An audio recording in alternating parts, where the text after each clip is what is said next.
প্রশাসনিক কর্মকর্তা, অথচ আমার বাড়ি পানির মধ্যে ডুবে গেছে। পৌরসভার মাইন মানিনি, স্থায়ী মানিনি, অপরিকল্পিত আইন মেনে বাড়ি করবো। আপনাদেরকে একটি সংবাদ জানিয়ে রাখতে চাই, আগামী আসছে সচ্চাই করলে কাজ হবে। তবে ঝিনাইদহের জনগণ পরিকল্পিত নগরায়ন এই জনবদ্ধতার মূল কারণ আজকে এই মানববন্ধন। আপনারা জানেন সকলকে ধন্যবাদ। আমরা ক্লিন ঝিনাইদহ করে না, এইখানে তারা বড় সবাই ঘুষ বাণিজ্য করে। আজকে ঝিনাইদহের চারপাশে জলাবদ্ধতা সৃষ্টি হয়েছে, যে জলাবদ্ধতা আমি ব্যক্তিগতভাবে বিল্ডিং করার কারণে এটাও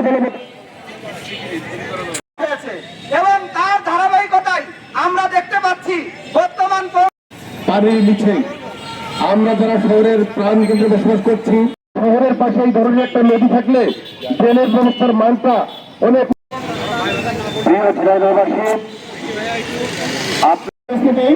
এ পর্যায়ে আমাদের সামনে বক্তব্য নিয়ে আসছেন সম্মানিত উপস্থিতি। এ পর্যায়ে আমাদের সামনে বক্তব্য নিয়ে আসছেন, বেশি আমরা সকলেই দায়ী।